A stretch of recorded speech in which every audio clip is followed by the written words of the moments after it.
Halo pemirsa Kitab Mawas Diri.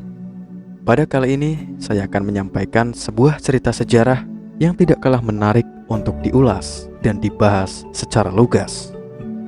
Tanpa berlama-lama, langsung saja judulnya Budaya Kebatinan. Di dalam serat Wulangreh, karya Kasusastraan Jawa dalam bentuk syair yang ditulis oleh Sunan Paku Buwono IV, terdapat juga ajaran untuk hidup secara asketik, dengan mana usaha menuju kesempurnaaning urip atau kesempurnaan hidup dan mendekat yang Maha Widi, Allah yang Maha Kuasa, bisa dicapai. Dalam tembang kinanti, ajaran itu bertutur, Podo gulangin ing kalbu, ing sasmito amrih lantip ojo pijer mangan nendro, keprawiran den kaesti pesunen sarironiro sudanen dahar lan guling. Dalam Indonesia, intinya orang harus melatih kepekaan hati agar tajam menangkap gejala dan tanda-tanda. Orang pun tak boleh mengumbar nafsu makan serta tidur. Sejarah budaya kebatinan. Pada tanggal 19 dan 20 Agustus 1955 di Semarang, telah diadakan kongres dari berpuluh-puluh budaya kebatinan yang ada di berbagai daerah di Jawa dengan tujuan untuk mempersatukan semua organisasi yang ada pada waktu itu. Kongres berikutnya yang diadakan pada tanggal 7 Agustus tahun berikutnya di Surakarta sebagai lanjutannya dihadiri oleh lebih dari 2000 peserta yang mewakili 100 organisasi. Pertemuan-pertemuan itu berhasil mendirikan suatu organisasi bernama Badan Kongres Kebatinan Indonesia, yang kemudian juga menyelenggarakan 2 kongres serta seminar mengenai masalah kebatinan dalam tahun 1959, 1961, dan 1962. Kebanyakan budaya kebatinan di Jawa awalnya merupakan budaya lokal saja dengan anggota yang terbatas jumlahnya, yakni tidak lebih dari 200 orang. Budaya seperti itu secara resmi merupakan aliran kecil seperti Panunggalan, Perukunan Kawula Manembah Gusti, Jiwa Ayu dan Pancasila, Handoyo, Ningratan dari Surakarta, Ilmu Kebatinan Kesunyatan dari Yogyakarta, Ilmu Sejati dari Madiun, dan Trimurti Naluri Majapahit dari Mojokerto dan lain-lain. Sebagian kecil dari budaya kebatinan ini biasanya mempunyai anggota tak lebih dari 200 orang. Namun ada yang beranggotakan lebih dari 1000 orang yang tersebar di berbagai kota di Jawa dan terorganisasi dalam cabang-cabang. Dan 5 yang besar adalah Hordo Pusoro dari Purworejo, Susilo Budi Darmo yang asalnya berkembang di Semarang, Paguyuban Ngesti Tunggal dari Surakarta, Paguyuban Sumarah dan Sabto dari Yogyakarta. Hordo Pusoro adalah yang tertua di antara kelima gerakan yang terbesar itu, yang dalam tahun 1895 didirikan oleh Kiai Kusumo Wicitro, seorang petani desa Kemanukan dekat Purworejo. Ia konon menamatkan ilmu dari menerima wangsit, dan ajaran-ajarannya semula disebut Kaweruh, Kasunyatan Gaib. Para pengikut mula-mula adalah seorang priai dari Purworejo dan beberapa kota lain di daerah Bagelan. Organisasi ini dahulu pernah berkembang dan mempunyai cabang-cabangnya di berbagai kota di Jawa Tengah, Jawa Timur, dan juga Jakarta. Jumlah anggotanya konon sudah mencapai beberapa ribu orang. Ajaran-ajarannya termaktub dalam 2 buah buku yang oleh para pengikutnya sudah hampir dianggap keramat, yaitu buku Kawula Gusti dan Wigati. Susilo Budi didirikan pada tahun 1925 di Semarang. Pusatnya sekarang berada di Jakarta. Budaya ini tidak mau disebut budaya kebatinan, melainkan menamakan dirinya Pusat Latihan Kejiwaan. Anggota-anggotanya yang berjumlah beberapa ribu itu tersebar di berbagai kota di seluruh Indonesia dan mempunyai sebanyak 87 cabang di luar negeri.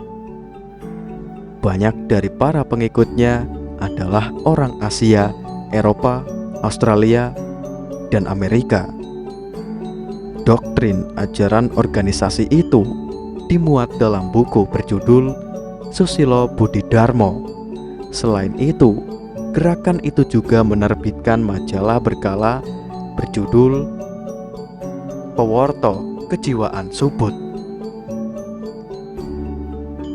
Paguyuban Ngesti Tunggal, atau lebih terkenal dengan nama Pangestu, adalah sebuah budaya kebatinan lain yang luas jangkauannya. Gerakan ini didirikan oleh Sunarto yang di antara tahun 1932 dan 1933 menerima wangsit yang oleh kedua orang pengikutnya dicatat dan kemudian diterbitkan menjadi buku Sesongko Jati.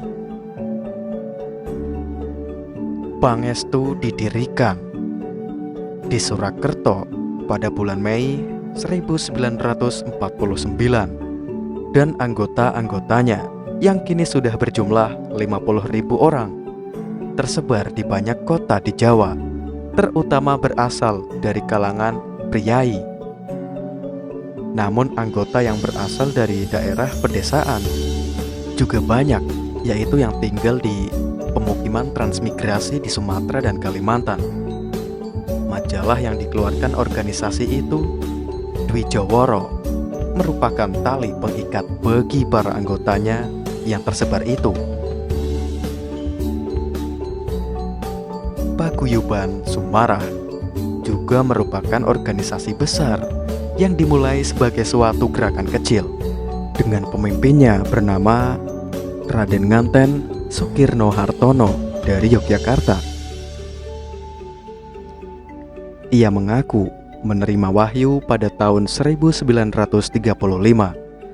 Pada akhir tahun 1940-an, gerakan itu mulai mundur, namun berkembang kembali tahun 1950 di Yogyakarta. Jumlah anggotanya kini sudah mencapai 115.000 orang, baik yang berasal dari golongan priai maupun dari kelas-kelas masyarakat lain. Sopto Darmo adalah yang termuda dari kelima gerakan kebatinan yang terbesar di Jawa yang didirikan tahun 1955 oleh guru agama bernama Harjo Saputro,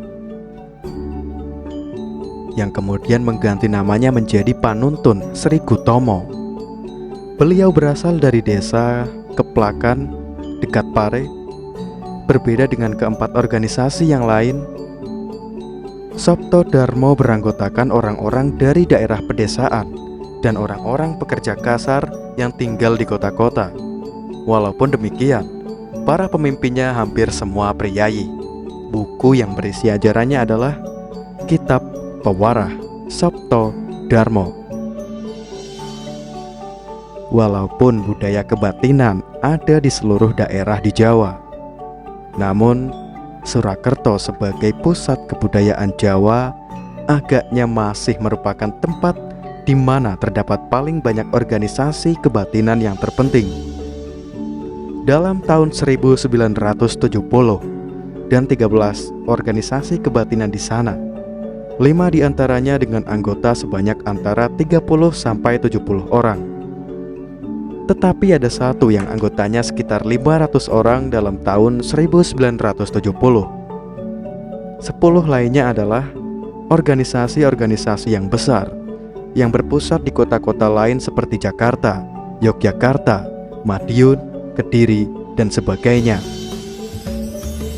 Sim De Jong yang mempelajari budaya kebatinan Jawa di Jawa Tengah melaporkan bahwa dalam Provinsi Jawa Tengah tercatat sebanyak 286 organisasi kebatinan dalam tahun 1870, dengan kemungkinan bahwa masih ada organisasi-organisasi kecil lainnya yang tidak terdaftar di sana. Pengikut-pengikut terkemuka dari budaya kebatinan, yang diantaranya ada yang berlatar belakang pendidikan psikologi, biasanya menjelaskan bahwa timbulnya berbagai budaya itu disebabkan karena sebagian besar orang Jawa butuh mencari hakikat alam semesta. Intisari kehidupan dan hakikat Tuhan, ahli sosiologi Seloso Marjan berpendirian bahwa orang Jawa pada umumnya cenderung untuk mencari keselarasan dengan lingkungan dan hati nuraninya, yang sering dilakukannya dengan cara-cara metafisik. Mistik kebatinan.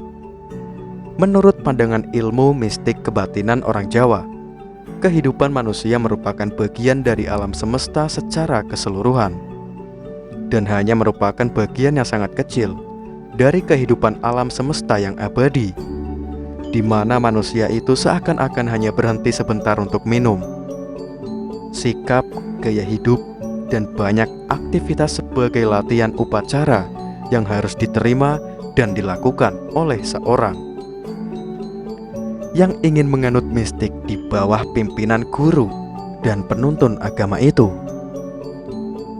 Pada dasarnya, sama pada berbagai gerakan kebatinan Jawa yang ada. Hal yang mutlak perlu adalah kemampuan untuk melepaskan diri dari dunia kebendaan, yaitu memiliki sifat rela untuk melepaskan segala hak milik, pikiran atau perasaan untuk memiliki, serta keinginan untuk memiliki. Melalui sikap rohaniah ini, orang dapat membebaskan diri dari berbagai kekuatan serta pengaruh dunia kebendaan di sekitarnya. Sikap menyerah serta mutlak ini tidak boleh dianggap sebagai tanda sifat lemahnya seseorang. Sebaliknya, ia menandakan bahwa orang seperti itu memiliki kekuatan batin dan keteguhan iman. Kemampuan untuk membebaskan diri dari dunia kebendaan dan kehidupan duniawi juga melibatkan sikap nerimo, yaitu sikap menerima nasib, dan sikap bersabar, yang berarti sikap menerima nasib dengan rela. Kemampuan untuk memiliki sikap-sikap semacam itu dapat diperoleh dengan hidup sederhana dalam arti yang sesungguhnya, hidup bersih, tetapi juga dengan jalan melakukan berbagai kegiatan upacara yang meningkatkan kemampuan berkonsentrasi dengan jalan mengendalikan diri dan melakukan berbagai latihan semedi. Melalui latihan bersemedi diharapkan agar orang dapat membebaskan dirinya dari keadaan sekitarnya, yaitu menghentikan segala fungsi tubuh dan keinginan serta nafsu jasmaninya. Hal ini dapat memberikan keheningan pikiran dan membuatnya mengerti dan menghayati hakikat hidup serta keselarasan antara kehidupan rohaniah dan jasmaniah. Apabila orang sudah bebas dari beban kehidupan duniawi, maka orang itu setelah melalui beberapa tahap berikutnya, pada suatu saat akan dapat bersatu dengan Tuhan. Jumbuhing Kawula Gusti atau Manunggaling Kawula Gusti, pendekatan kepada ilahi.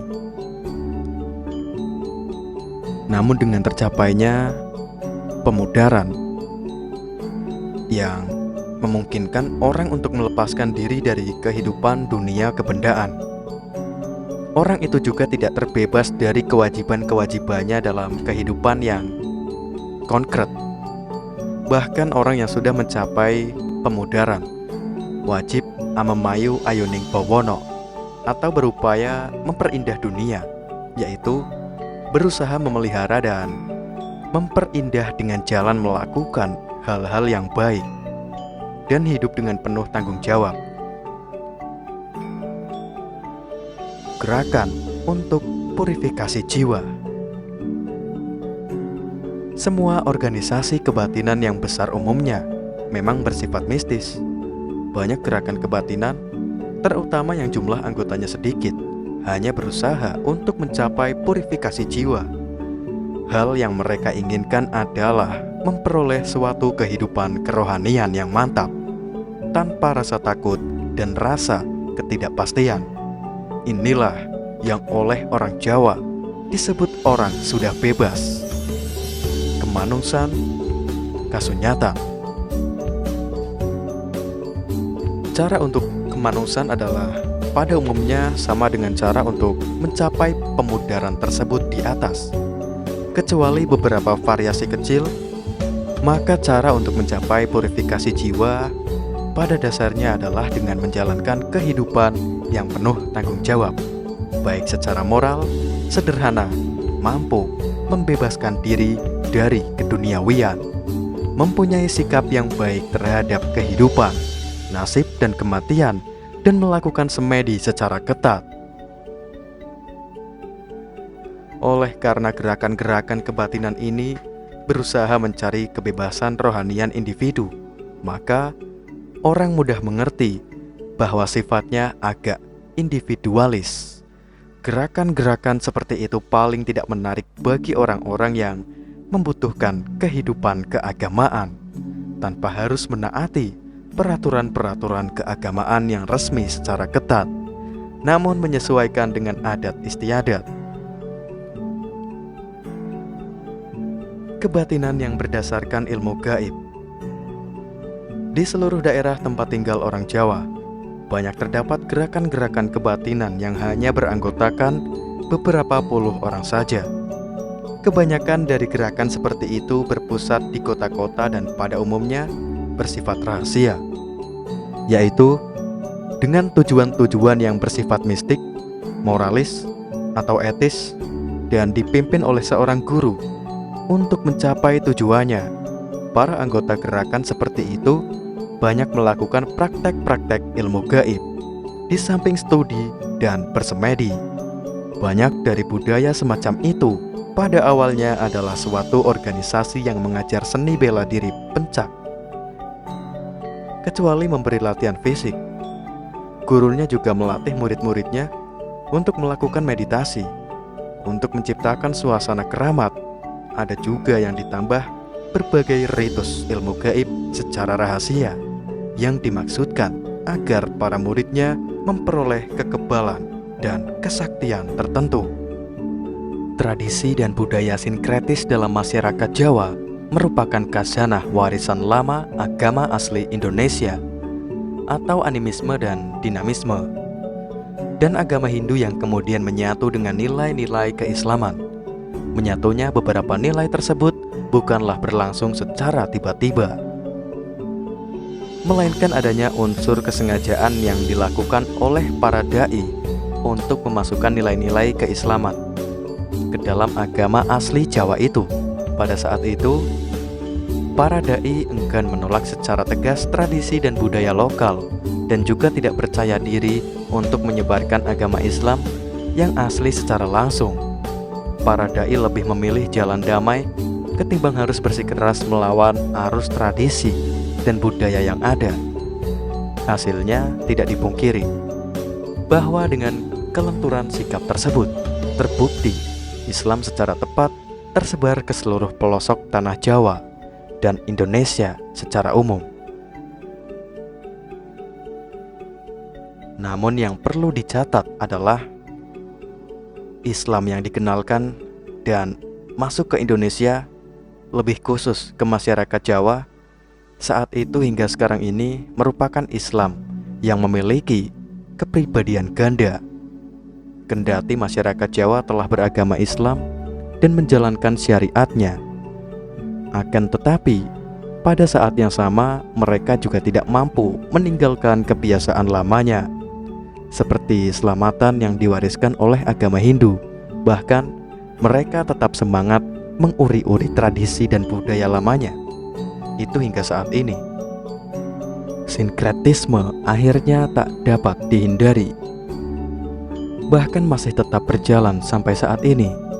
Yang lebih memprihatinkan lagi, ada sebagian mereka yang dengan sengaja memprakarsai dan menghidupkan kembali tradisi sinkretis itu dengan dalil menggali potensi tradisi dan budaya bumi pertiwi untuk meningkatkan nilai wisata religi, meskipun sesungguhnya nilai komersialnya jauh lebih tinggi. Makalah ini hadir untuk membaca realitas tradisi dan budaya yang terus dilakukan oleh sebagian besar masyarakat Jawa itu, dan yang senantiasa diuri-uri oleh beberapa pendukung aliran kepercayaan dan kebatinan. Selain itu, dalam sebuah makalah juga menawarkan upaya yang bisa dilakukan oleh umat Islam untuk kemungkinan keluar dari tradisi dan budaya sinkretis itu. Dalam sejarah Islam Indonesia, tantangan dakwah yang dihadapi para dai sejak awal hingga sekarang ini secara umum hampir sama, hanya bentuk dan wajahnya yang selalu berubah. Pada masa awal Islam masuk ke Indonesia, khususnya di Jawa, tantangan yang dihadapi adalah Hindu dan agama asli Indonesia, yaitu agama serba roh dan tenaga, kepercayaan yang kuat terhadap animisme dan dinamisme. Kondisi tersebut menuntut kecerdasan, kearifan, dan kebijaksanaan para dai untuk menggunakan cara yang diterapkannya. Sejarah mencatat bahwa para wali dalam menyampaikan dakwahnya terbagi menjadi dua kelompok, yaitu Islam Putian dan Abangan. Islam Putian menampilkan dakwahnya sesuai dengan ajaran Nabi Muhammad SAW. Gerakan dakwah ini dimotori oleh Sunan Kudus, Sunan Giri, Sunan Ampel, Sunan Derajat, Sunan Gunung Jati, dan Sunan Maulana Malik Ibrahim. Sementara Islam Abangan menampilkan wajah Islam yang santun, toleran, moderat, dan lentur, serta tidak kaku kepada masyarakat yang masih awam. Kelompok ini dikomandai oleh Sunan Kalijaga, Sunan Muria, dan Sunan Bonang. Meski berbeda cara dakwahnya, tetapi secara substansial, ketauhidan atau keislamannya adalah sama. Para wali itu dalam menyebarkan Islam tidak melalui misioner, tidak pula secara langsung menyebarkan nilai-nilai Islam yang asli, tetapi melalui hubungan-hubungan pribadi dan berbagai kegiatan pendidikan dan kultural. Dengan beragamnya metode dakwah seperti sikapnya yang santun, toleran, serta moderat itu, Islam dengan cepat tersebar ke seluruh pelosok tanah air. Keberhasilan metode hikmah dan toleransi Sunan Kalijaga dalam menyebarkan dakwah Islam, satu sisi memudahkan agama Islam diterima oleh masyarakat, namun pada sisi lain menyisakan sisi negatif yang sulit dihilangkan. Masyarakat Indonesia, khususnya Jawa, sampai saat ini belum mampu menghadirkan wajah Islam yang murni, yang bersih dari tradisi dan budaya sinkretis. Islam yang hadir di Jawa pada realitanya tidak mampu melakukan perubahan yang mendasar, karena tidak bisa memusnahkan kepercayaan dan adat istiadat ataupun tradisi sinkretis yang sudah tertanam sebelumnya sampai ke akar-akarnya. Akibatnya, tradisi dan budaya sinkretis itu melekat di hati masyarakat dan tertanam secara kuat, bahkan seakan menjadi tantangan permanen yang niscaya dihadapi para dai hingga saat ini. tradisi dan budaya sinkretis itu bisa dilihat dari upaya menghilangkan perbedaan-perbedaan dan menciptakan persatuan sekte-sekte.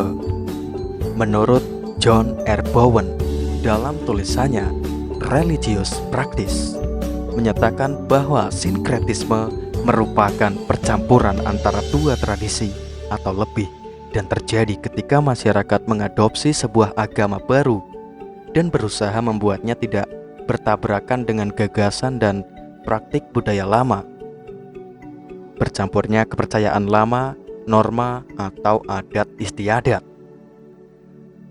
Masyarakat Jawa dengan unsur-unsur keagamaan Hindu, Buddha, dan Islam yang kemudian dijadikan pijakan perilaku itu dalam perspektif beragama sesungguhnya bukanlah suatu tindakan yang tepat.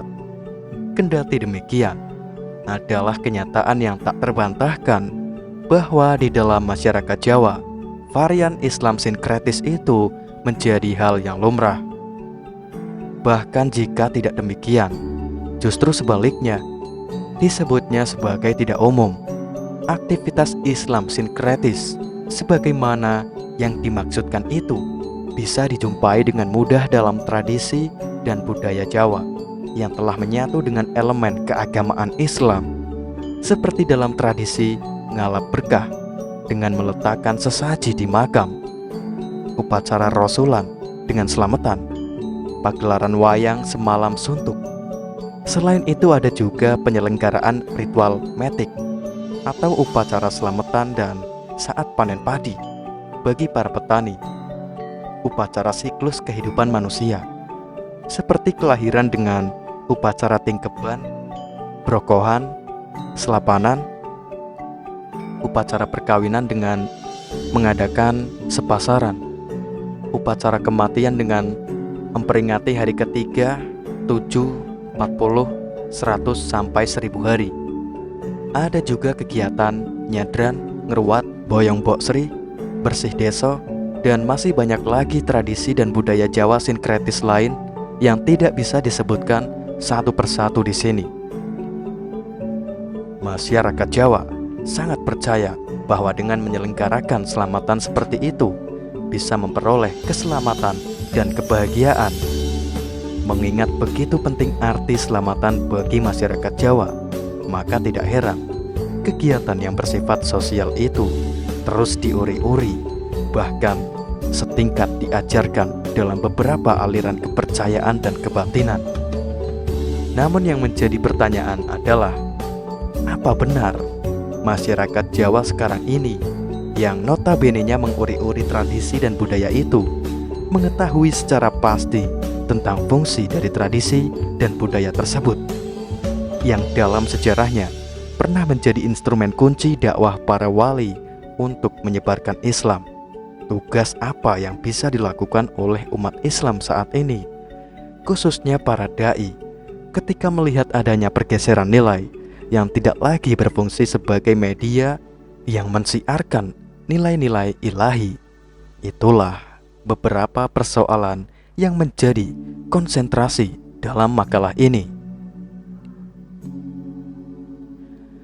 Asal-usul aliran kepercayaan dan kebatinan. Sikap toleran dan damai merupakan sikap para dai periode awal dalam menyebarkan Islam, sehingga Islam dengan mudah diterima masyarakat.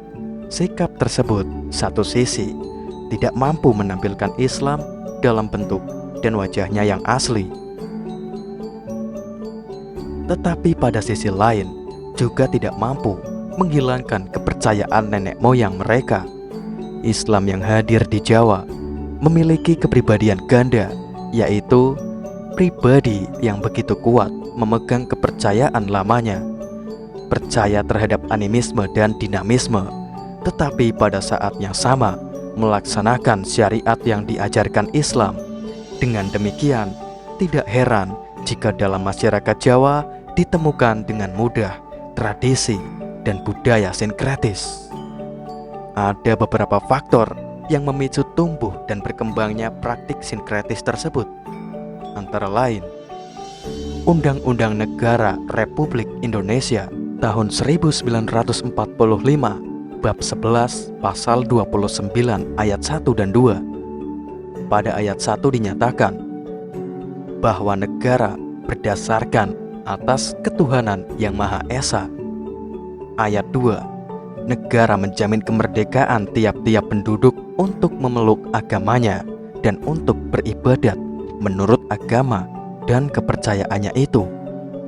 Undang-Undang 1945 bab 11 pasal 29 ayat 1 dan 2 itu tidak saja menimbulkan banyak perselisihan, tetapi juga menimbulkan ragam penafsiran. Perselisihan itu terjadi sejak proses pembuatannya sampai saat ini. Ada yang berpendapat bahwa kata-kata kepercayaan itu kembali kepada kepercayaan agama. Dengan demikian, kelompok ini berpendapat bahwa aliran kepercayaan dan kebatinan tidak memiliki hak untuk hidup di Indonesia.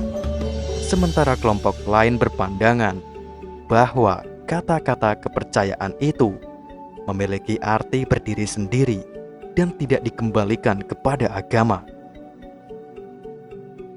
Sehingga memiliki arti berdiri sendiri dan tidak dikembalikan kepada agama. Sehingga memiliki arti kepercayaan selain agama. Pendapat ini sama dengan apa yang tercantum di dalam GBHN 1978, 1988, dan 1993 yang mengandung maksud agama dari umat agama tertentu dan kepercayaan di pengikut aliran kepercayaan tertentu.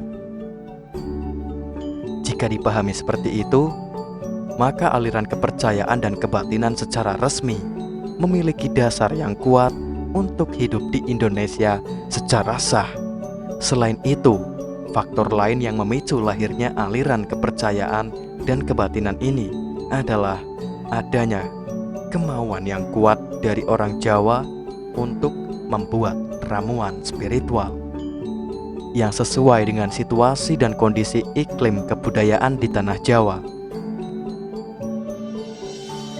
Dari alasan terakhir, tampak ketidakpuasan sebagian masyarakat Jawa terhadap ritual dan ajaran beberapa agama yang telah disyahkan keberadaannya di tanah air. Tampak mereka belum merasakan ketenangan batin, sehingga mereka harus mencari jalannya sendiri untuk mendapatkannya dengan berbagai cara yang sesuai dengan kondisinya. Dalam hal ini bisa dipahami bahwa ramuan spiritual yang dimaksud adalah spiritual yang memang benar-benar disesuaikan dengan kondisi jiwa pengikutnya, bukannya seseorang yang harus menyesuaikan dengan agama yang ada. Selain adanya dasar yang menjadi pijakan munculnya aliran kepercayaan dan kebatinan itu, ada beberapa sebab yang memicu tumbuh dan berkembangnya aliran itu. Pertama, Islam masuk ke Indonesia dan khususnya di Jawa dengan jalan damai dan dengan toleransi tinggi terhadap keyakinan yang ada sebelumnya, yaitu agama Hindu, Buddha, dan agama primitif. Kedua, ada sekelompok orang yang dengan sengaja mencampur adukan ajaran agama-agama dengan cara mengambil unsur dan ajaran agama-agama yang dianggap paling baik dan cocok. Dengan demikian, diharapkan kumpulan ajaran itu akan menjadi ajaran dan kepercayaan yang paling baik. Ketiga, kelompok non-Muslim menganggap bahwa agama-agama itu, khususnya Islam, merupakan agama impor, maka mereka menolak dan bahkan menentang ajaran Islam. Keempat, Islam sebagai agama hanya untuk orang Arab dan bukan untuk orang Jawa dan Sunda. Kelima, karena adanya kekacauan politik, ekonomi, sosial, budaya, dan keamanan, mereka merasa sulit menghilangkan kesulitan hidup. Sebab itu mereka kemudian menyelesaikan dengan cara spiritual, meninggalkan dunia, menengadah ke langit untuk mendapatkan ketentraman. Ada juga yang melakukannya dengan berbagai ritual selamatan seperti kenduri, bersih deso, metik, dan lain sebagainya dengan penuh harapan jika melakukan serangkaian kegiatan selamatan itu, mereka percaya akan mendapatkan ketentraman, kebahagiaan, dan keselamatan hidup. Jika dicermati, para pendukung aliran kepercayaan dan kebatinan yang melaksanakan tradisi seperti itu pada umumnya masih awam terhadap ajaran agama Islam. Profesor Joyodikuno dan Profesor Haji Muhammad Rosidi mengklarifikasikan aliran kepercayaan dan kebatinan ini menjadi 4 kelompok. Pertama, aliran okultis, yaitu aliran yang menggali kekuatan batin dan kekuatan gaib untuk memenuhi kebutuhan hidup. Kedua, aliran mistik. Aliran ini berusaha untuk menyatukan diri dengan Tuhan pada saat manusia masih hidup. Ketiga, aliran teosofis, yaitu aliran yang berusaha menemukan asal-muasal hidup dan akhir tujuan manusia. Keempat, aliran etis, yaitu aliran kepercayaan dan kebatinan yang memandang etika sebagai tujuan utama hidup manusia. Motif aliran kepercayaan dan kebatinan. Kendati aliran kepercayaan dan kebatinan yang tumbuh dan berkembang di Indonesia tampak memiliki tujuan damai, yaitu mencari kebahagiaan dan keselamatan hidup, tetapi sesungguhnya tradisi dan budaya sinkretis yang dipraktikkan oleh pendukung aliran kepercayaan dan kebatinan serta sebagian besar masyarakat Jawa itu menunjukkan apa yang dimiliki oleh kelompok ini berupa berbagai kemungkinan yang bisa diraih di masa yang akan datang. Dengan rencana dan strategi yang mereka siapkan, tidak bisa dipandang sebagai sebuah aliran dan kegiatan yang remeh. Aliran ini, menurut Kiai Haji Imam Zarkasi, merupakan arus kekuatan yang bertolak belakang dengan ajaran Islam, dan politiknya bertujuan menghilangkan kesucian Islam yang telah lama dimiliki. 12 hal ini bisa dicermati dari beberapa gagasan dan usulan mereka yang disampaikan pada acara Kongres Nasional Aliran Kepercayaan dan Kebatinan pada tahun 1970 yang dihadiri kurang lebih dari 1.000 kelompok dari berbagai aliran. Dalam kongres tersebut disampaikan beberapa usulan, di antaranya: pertama, meminta pemerintah agar mengakui keberadaan organisasi aliran kepercayaan dan kebatinan dan mempersamakannya dengan organisasi keagamaan yang telah ada di Indonesia. Kedua, meminta pemerintah agar aliran ini diberi kantor kelembagaan khusus di lingkungan Departemen Agama yang akan menangani pembinaan aliran ini secara adil oleh pemerintah sebagaimana agama-agama lain. Ketiga, menjadikan tanggal 1 Muharram atau Suro sebagai hari raya resmi kelompok aliran kepercayaan dan kebatinan. Keempat, meminta pemerintah agar memasukkan hari raya 1 Suro tersebut sebagai hari raya besar nasional yang diakui keberadaannya oleh negara. Kelima, meminta perlakuan yang adil dari pemerintah untuk kelompok ini dalam hal perkawinan, yaitu dengan membiarkan pengikut aliran ini untuk secara bebas melaksanakan perkawinan sesuai dengan ajaran yang dianut nenek moyang mereka. Jika dicermati, secara seksama gagasan dan ide mereka menyampaikan usulan yang seperti itu, maka bisa disampaikan di sini bahwa usulan pertama dan kedua merupakan upaya memperluas jalan bagi mereka untuk melakukan penggantian nama dari Departemen Agama menjadi Departemen Kepercayaan. Dua usulan tersebut akan memberikan jalan bagi mereka untuk mengadakan berbagai kegiatan untuk menyerang dan menentang kesucian Islam atas dasar undang-undang negara. Adapun usulan ketiga dan keempat mengandung maksud memperkecil arti hari besar tahun baru Hijriah bagi umat Islam dan menggantikannya menjadi hari raya 1 Suro, sebab hal itu jatuh tepat pada hari yang sama. ide dan gagasan mereka bukan berhenti sampai di situ saja. Pada tahun 1957, mereka meminta langsung kepada presiden agar memberikan pengakuan bahwa kebatinan mempunyai derajat yang sama dengan agama-agama resmi yang terorganisir, dan untuk mengurus supaya mistisisme memiliki perwakilan di parlemen. Tetapi usulan itu pada tahun 1958 ditolak oleh Presiden Soekarno dan mengingatkan pada Badan Kongres Koordinasi Kebatinan Indonesia yang sedang melakukan kongres ketiga akan bahaya dari praktik klinik sebagai ekspresi mistisisme.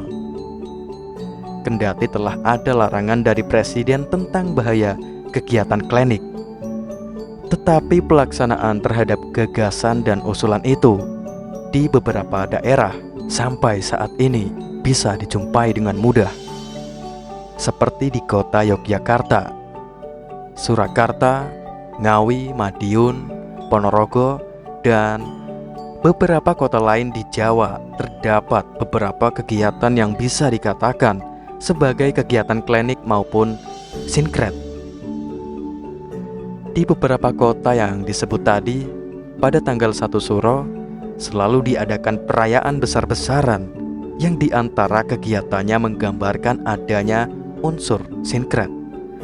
Sebab dalam kegiatan itu terdapat beragam kegiatan seperti larung sesaji, selamatan, dangdutan, dan aneka pertunjukan. Tetapi pada saat yang sama juga ada kegiatan yasinan, tahlilan, dan kegiatan pengajian. Bahkan sampai saat ini, sebagian besar warga di beberapa desa seperti Desa Banyasin dan Bendo Karanganyar, Ngawi masih menjadikan tanggal 1 Suro sebagai hari raya mereka. Untuk menghormati bulan dan tanggal tersebut, sanak kadang handai taulan yang merantau di luar Jawa biasanya berdatangan sekedar bertemu dengan keluarga dan berziarah ke makam leluhur mereka. Penghormatan mereka terhadap bulan Suro itu cukup meriah, sebagaimana penghormatannya terhadap Hari Raya Idul Fitri. Adapun usulan kelima, diakui atau tidak, mengindikasikan ketidakmauan mereka untuk menerima ajaran agama Islam sebagai agama yang secara tertib telah mengatur masalah perkawinan.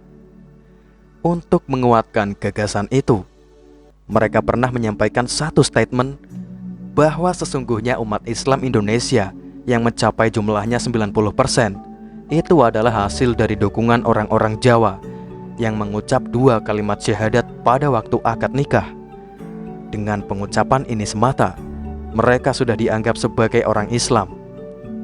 Pernyataan ini langsung mendapatkan respon balik dari tokoh Islam dan menyatakan bahwa statement itu adalah tidak mendasar dan juga tidak benar.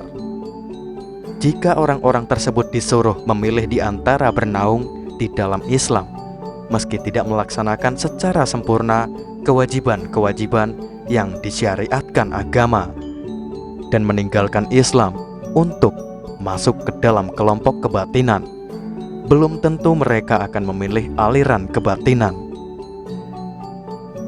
Perlu diketahui bahwa sebagian dari kelompok aliran kepercayaan dan kebatinan ada yang dulunya menjadi Basic Partai Komunis Indonesia atau PKI, salah satu partai yang dilarang kehadirannya di Indonesia pada tahun 1965.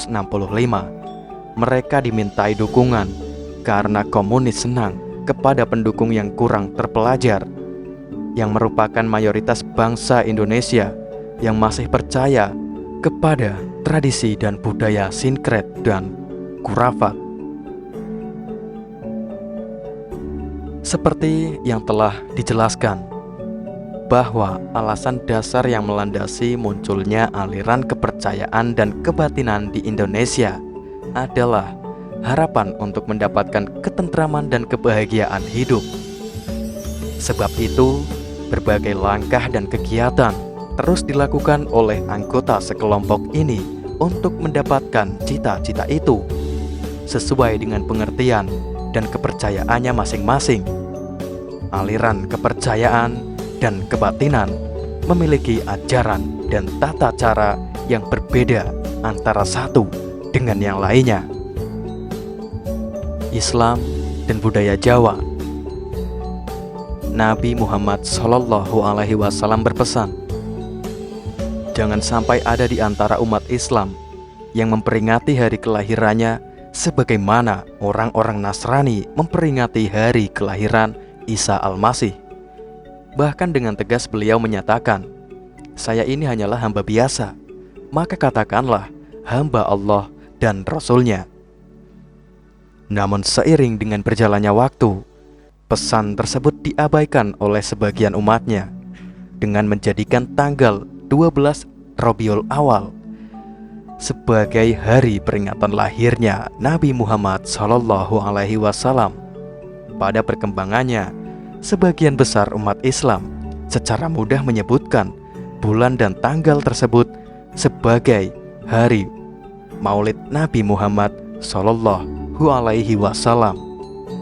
Nomenklatur Maulid Nabi Muhammad SAW dan kaitannya dengan sekaten perlu dijelaskan di sini agar mendapatkan pemahaman yang memadai.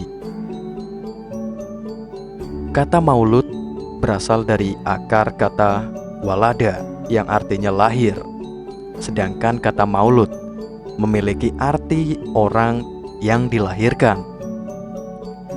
Dalam konteks Indonesia dan lebih khusus di Jawa, tradisi memperingati hari Maulid Nabi Muhammad SAW ini kemudian lebih dikenal dengan sebutan upacara sekatenan.